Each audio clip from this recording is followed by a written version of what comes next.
Assalamu alaikum wa rahmatullahi wa barakatuh. Chers frères et sœurs bien-aimés en Allah. Bienvenue sur votre chaîne Espoir en Allah, l'espace où nous voyageons ensemble dans la profondeur de la spiritualité et la lumière des enseignements de l'islam. Laissez-moi vous poser une question. Avez-vous déjà ressenti que la richesse ne dépendait pas seulement de l'argent, mais aussi de la paix intérieure, de la sérénité et de la bénédiction dans vos affaires? Vous êtes-vous déjà demandé pourquoi certaines personnes, même avec peu, semblent vivre dans l'abondance, tandis que d'autres, malgré leur richesse matérielle, ressentent un vide? Aujourd'hui, nous allons découvrir ensemble un homme d'Allah puissant, que le répéter 33 fois ouvre les portes de la richesse véritable. Une richesse qui ne se limite pas aux biens de ce monde, mais qui englobe la prospérité de l'âme, du cœur et de la vie entière. Mais avant de plonger dans ce voyage spirituel, chers frères et sœurs, n'oubliez pas, abonnez-vous à la chaîne Espoir en Allah, aimez la vidéo, partagez-la autour de vous et laissez un commentaire pour témoigner de vos ressentis et vos expériences. Vos paroles peuvent être une source de lumière pour d'autres. Lorsque l'on prononce le nom d'Allah Al-Ghani, on entre dans une dimension où tout manque disparaît, car ce nom n'est pas un simple mot que l'on répète machinalement, il est une clé qui ouvre des horizons invisibles et change la manière dont on perçoit la vie entière. Imagine, chers frères, chères sœurs, que chaque fois que ta langue prononce « Yagani », ton cœur proclame en même temps « Je suis pauvre et dépendant, toi seul es riche et suffisant ». Et c'est dans cet aveu que réside la porte du soulagement, car Allah a dit « Ô homme, vous êtes les besogneux ayant besoin d'Allah, et c'est Allah, lui, le riche, le digne de louange ». Fatir 35, 15.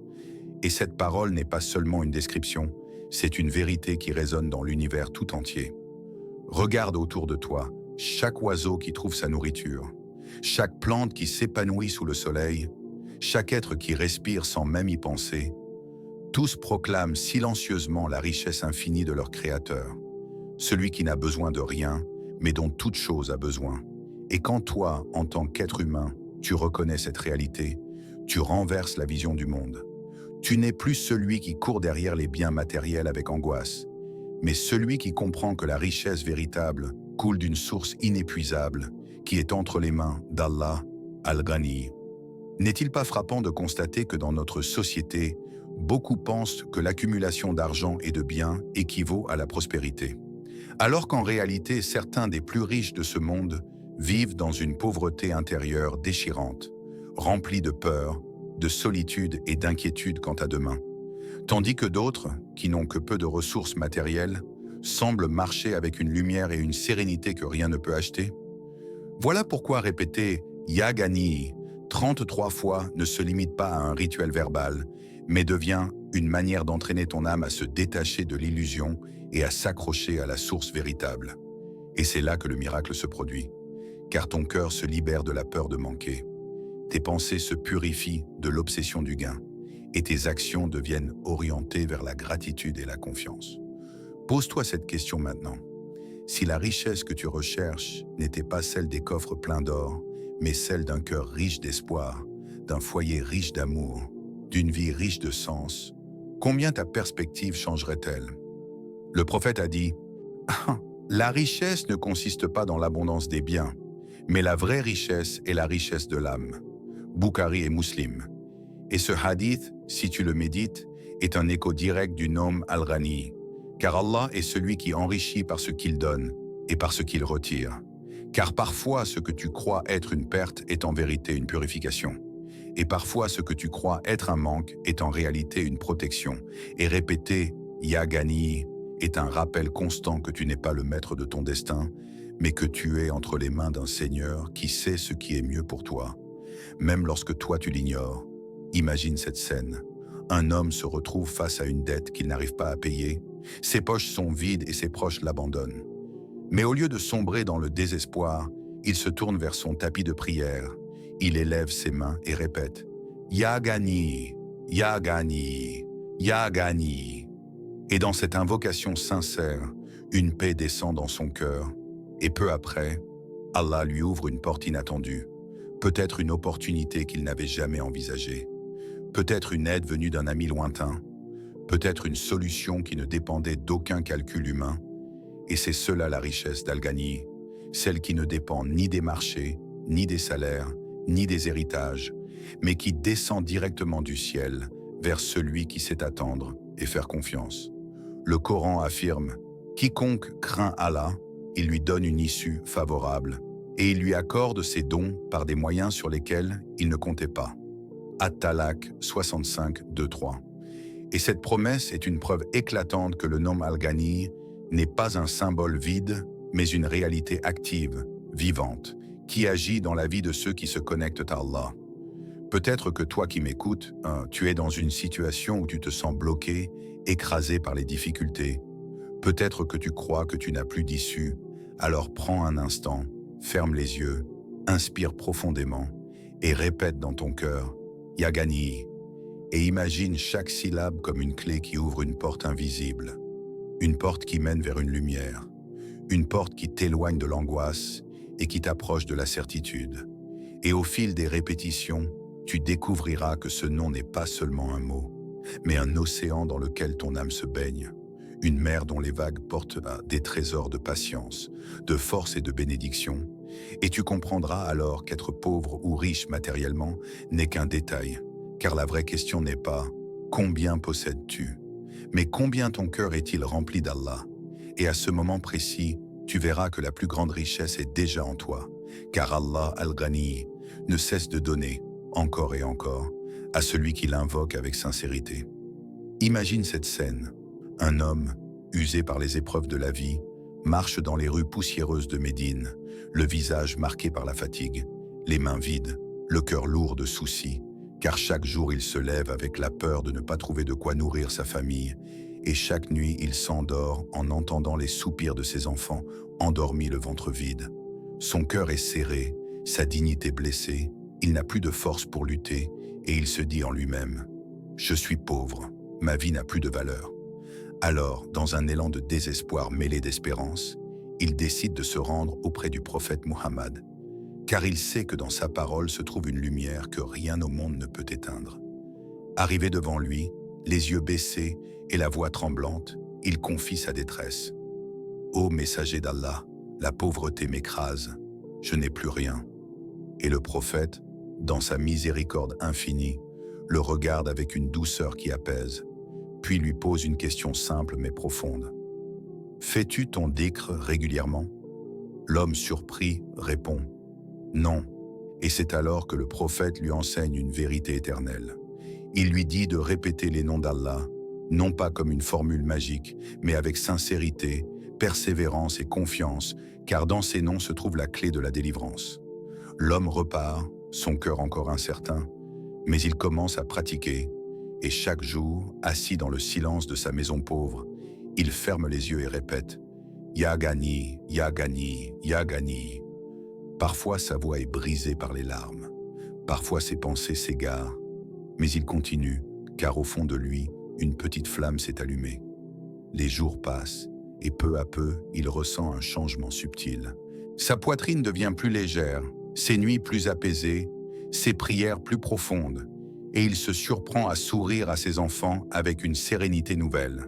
Puis un jour, comme une pluie bénie après une longue sécheresse, les portes s'ouvrent. Un ami qu'il croyait perdu revient et lui propose un travail, ses affaires commencent à prospérer, et la pauvreté qui pesait sur lui comme une montagne se transforme en une expérience qui l'a enrichi intérieurement avant de l'enrichir extérieurement.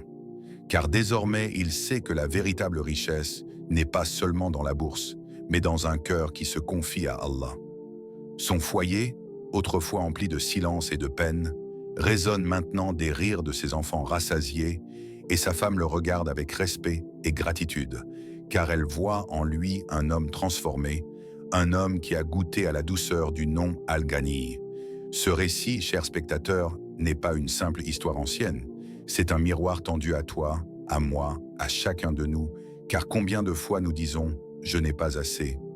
Combien de fois nous laissons l'angoisse du manque voler notre paix intérieure, alors qu'Allah a promis « et quiconque place sa confiance en Allah, il lui suffit ». At-Talaq 65.3. Promesse claire, lumineuse, qui traverse les siècles et s'adresse à toi aujourd'hui, là où tu es, dans tes difficultés et tes incertitudes. Réfléchis un instant. Si cet homme, qui n'avait rien, a vu sa vie transformée simplement parce qu'il a décidé de remplir son cœur du nom d'Allah, qu'en est-il de toi, qui a déjà bien plus que lui, mais qui peut-être oublie de te tourner vers celui qui donne sans limite? Et si la clé de ta délivrance se trouvait dans ces mots simples, mais puissants, « Ya Ghani », répétés avec une langue sincère et un cœur assoiffé? Alors, je te pose cette question. Combien de fois places-tu vraiment ta confiance en Al-Ghani dans les moments où tu manques? Et combien de fois cherches-tu d'abord à combler tes besoins par les moyens humains, avant de te tourner vers celui qui n'a pas besoin de toi, mais dont toi tu as besoin à chaque instant? As-tu déjà pris le temps de t'asseoir en silence et de contempler ce que tu possèdes déjà, sans calculer, sans comparer, sans désirer ce que les autres ont? Car la richesse qu'Allah promet n'est pas toujours faite de pièces d'or, de comptes bancaires pleins ou de maisons immenses, mais elle est souvent dissimulée dans ces trésors invisibles que nous négligeons par habitude. La santé qui te permet de te lever chaque matin, les battements de ton cœur qui continuent sans que tu y penses, l'air qui remplit tes poumons gratuitement à chaque seconde, la tranquillité qui envahit ton âme lorsque tu poses ton front sur le tapis de prière, les sourires de tes enfants qui jouent autour de toi, la paix qui règne dans une maison où l'amour et la miséricorde sont présents. Voilà la véritable richesse dont parle le prophète lorsqu'il dit « La richesse ne consiste pas dans l'abondance, bien, mais la vraie richesse est la richesse de l'âme. » Bukhari et Muslim. Car qu'importe le nombre de pièces que tu possèdes si ton cœur reste vide, qu'importe le luxe de ta demeure si ton âme y demeure prisonnière de l'angoisse et du doute, qu'importe les banquets posés devant toi si tu n'as plus d'appétit à cause du stress qui t'écrase. Mais à l'inverse, regarde ces gens qui parfois n'ont que peu de choses, mais qui mangent avec joie un morceau de pain sec, qui rient autour d'une table simple, qui dorment paisiblement parce que leurs cœurs sont légers de gratitude, et comprends que la richesse n'est pas une question de quantité mais de perception. Allah dit « Si vous êtes reconnaissant, très certainement, j'augmenterai mes bienfaits pour vous. » Ibrahim 14,7. Et ce verset contient une loi spirituelle universelle. Plus tu remercies, plus tes bienfaits grandissent. Car la gratitude attire la bénédiction comme la pluie attire les graines. Elle transforme ce qui est petit en abondant et ce qui est ordinaire en extraordinaire. Alors prends un instant et réfléchis. Et si ce que tu cherches désespérément à obtenir n'était pas la clé de ton bonheur, mais que le vrai trésor se cachait déjà dans ce que tu as négligé? Peut-être que tu te plains de ton travail, mais n'est-il pas déjà un moyen qu'Allah t'a donné pour subvenir à tes besoins?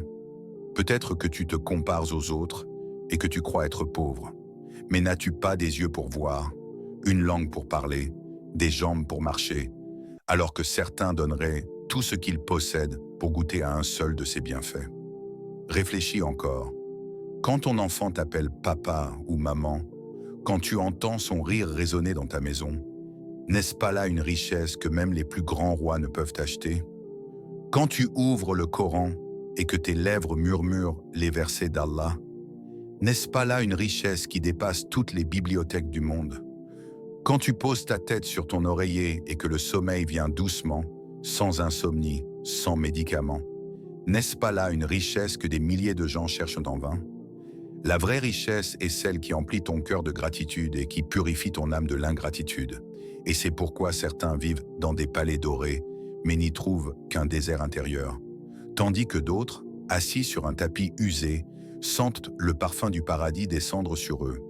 Alors demande-toi, cher frère, chère sœur, peut-être la clé de ta richesse n'est pas dans ce que tu cherches à obtenir demain, mais dans ce que tu reconnais aujourd'hui comme un cadeau d'Allah. Et peut-être qu'en cessant de courir après ce qui te manque, tu ouvriras les yeux sur l'abondance que tu possèdes déjà. Car le cœur riche n'est pas celui qui possède beaucoup, mais celui qui sait dire « Alhamdulillah » pour ce qu'il a. Et c'est dans ce simple mot de gratitude que se trouve une richesse qui ne s'épuise jamais. Ferme les yeux un instant et imagine, tu viens de prononcer le dernier salam de ta prière obligatoire. Ton cœur bat encore doucement, tes lèvres se sont tues, mais ton âme est en attente, comme une terre aride qui attend la pluie. Alors au lieu de te lever précipitamment ou de replonger dans le tumulte de ce monde, prends quelques instants, assieds-toi là, dans le silence sacré qui suit la prière, et prépare ton cœur à accueillir une lumière nouvelle. Inspire profondément, puis laisse échapper tes soucis avec l'expiration. Imagine que chacun de tes fardeaux se détache comme une lourde pierre qu'on retire de tes épaules. Et dans ce moment de calme, commence à répéter avec ta langue, mais surtout avec ton cœur. Ya Ghani, Ya Ghani, Ya Ghani. Et laisse ce nom se déposer en toi comme une goutte de miel qui adoucit ton âme. Répète-le 33 fois, mais sans précipitation. Goûte chaque syllabe comme si elle était un remède à une blessure invisible. Et plus tu le répètes, plus tu sens que ce n'est pas toi qui appelles Allah, mais Allah qui t'appelle à le reconnaître comme le riche, celui qui n'a besoin de rien, mais qui comble tout. Tu peux poser ta main sur ta poitrine pour ressentir la vibration de ce nom résonner dans ton cœur. Et imagine que chaque répétition ouvre une porte en toi, une porte qui donne accès à une salle intérieure où règne la paix, la certitude et la confiance. Lorsque tu arrives à la 33e répétition, ne t'arrête pas simplement comme si tu avais accompli une tâche, mais élève tes mains et parle à ton Seigneur. Dis-lui avec tes propres mots. Ô Allah, toi qui es Al-Ghani, enrichis mon cœur de ton amour, enrichis mon âme de ta lumière, enrichis ma vie de tes bénédictions visibles et invisibles, et reste quelques instants dans cette intimité, comme un enfant qui se réfugie dans les bras de son père, et ressent la sécurité de savoir que celui qui possède les cieux et la terre a entendu ta voix, même si elle n'était qu'un murmure. Rappelle-toi alors sa promesse. Quiconque craint Allah, il lui donnera une issue favorable, et il lui accordera ses dons par des moyens sur lesquels il ne comptait pas. At-Talaq 65, 2-3. Et médite sur la profondeur de ce verset, car il te dit qu'Allah peut t'ouvrir des portes que tu n'as jamais imaginées. Il peut faire couler une eau vive au milieu d'un désert. Il peut transformer un mur en une porte, et il peut transformer ton manque en abondance au moment où tu t'y attends le moins. Imagine demain, si tu fais de Ya Ghani ton compagnon après chaque prière, si tu choisis d'installer cette habitude comme une clé quotidienne, quel changement verrais-tu dans ta vie? Peut-être que tu constateras que les mêmes problèmes sont encore là, mais qu'ils ne pèsent plus de la même manière, car ton cœur sera devenu plus fort, plus riche, plus confiant. Peut-être que tu verras des solutions apparaître là où hier il n'y avait que des murs. Peut-être que tu découvriras des bénédictions que tu avais sous les yeux, mais que ton ingratitude t'empêchait de voir. Peut-être que ton foyer deviendra plus lumineux, que tes enfants te verront sourire davantage, que ton âme goûtera à la sérénité même au milieu des tempêtes. Et alors tu comprendras que ce nom n'est pas seulement un mot à répéter, mais une présence à accueillir, un trésor à cultiver, une source à laquelle tu peux revenir encore et encore sans qu'elle ne s'épuise jamais. Car Allah est Al-Ghani et sa richesse ne se tarit pas. Et chaque fois que tu prononces ce nom, tu ne fais pas que rappeler son attribut.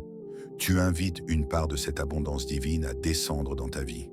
Chers frères et sœurs, la véritable richesse ne vient ni de nos calculs, ni de nos efforts seuls, mais d'Allah, Al-Ghani, le riche absolu, celui qui donne sans mesure. N'oubliez pas, répétez ce nom béni 33 fois avec sincérité et laissez votre cœur goûter à la richesse de la proximité avec Allah. Avant de nous quitter, je vous rappelle, abonnez-vous à la chaîne Espoir en Allah. Aimez cette vidéo si elle a touché votre cœur. Partagez-la avec vos proches pour répandre la lumière. Et laissez vos commentaires, vos témoignages et vos suggestions en dessous, car vos paroles sont une source de bien. Assalamu alaikum wa rahmatullahi wa barakatuh.